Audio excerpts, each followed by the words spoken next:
د سلیم خان د پرچاونو مشرانو کشرانو السلام علیکم. حقیقت دا دی چې زه دلته تاسو سره سلیم خان ته او بیا خاص کر ستاسو د محلې ته راځم نو ډېر خوشحاله یم ځکه چې چېرته سړي ملګري لري نو هلته سړي له خوند ورکوي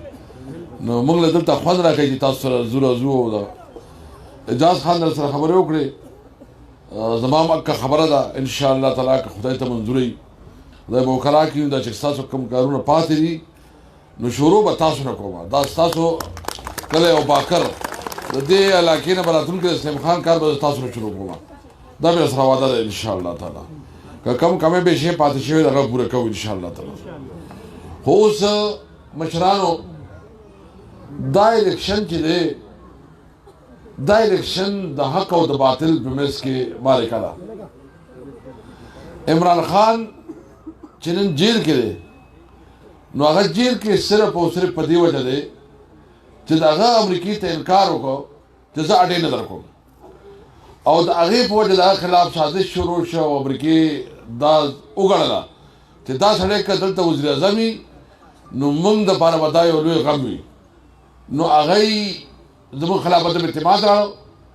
عدم اعتماد پی ډي ایم چې مولانا فضل الرحمن د هغې مشر او ورسره شهباز شریف او ان پی او پیپل پارټي او ټول ورسره شریکې وي. تاسو به د پاکستان په تاریخ کې نه اورېدلي چې چېرته د یو سیټینګ وزیر اعظم خلاف عدم اعتماد کامیاب شوی دا په لومړي ځل کامیاب شو ځکه چې دې په شا باندې د امریکې لاس و.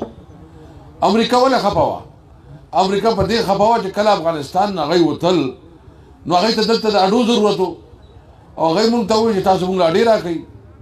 موږ ورته موقف دا اختیار کړو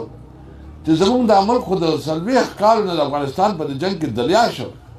بمونو دماکې دلته اپریشن دلته خوشکش دلته دا ټولې مسلې راغلې. اوس موږ امن غواړو موږ د امن ژوند غواړو زموږ خپل خلک باندې اپریشن وشوې او دلته چې کوم حالات دي او هغې دپاره صرف یو خبره هسې ستاسو څه خیال دی که موږ دلته اډې ورکړی وی نو نن به د امریکې ټول جنګ د دلته نه کېده که په شام او په ایران او په عراق کې بمباري وه دلته نه به تله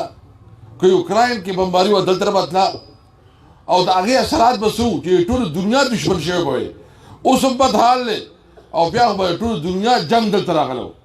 نو موږ خو د خپل وطن د جنګ امالګاه نه جوړوله او موږ خو جنګونه وکړه جنګونه موږ ته څه میلاو شو که ډالر راغلي یا د خاص خلکو جیبونو ته لاړې نو دا عمران خان په دې خپل قوم باندې غیرت کړی دی او دا ویلي چې په خپل ملک کې اډې نه ورکوم د هغې وجه په هغه جیل کې دی دا نور ټوله جرأت نشي کولی چې عمران خان په جیل کې وساتي. دا ټول راته یو شوي دي امریکا سره د دې ټول پاټو د ټول قوتونو نو اوس موږ سره یو الله دی یو تاسو یې. اوس تاسو خوښه ده چې تاسو د عمران خان سره په دې جنګ کې ودرېږئ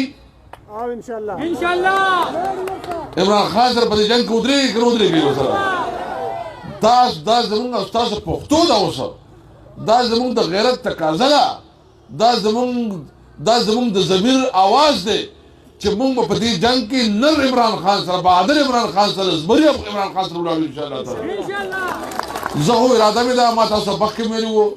چې وروره عمران خان سره پښتو کوم انشاءالله پښتو خدای ته منظور وي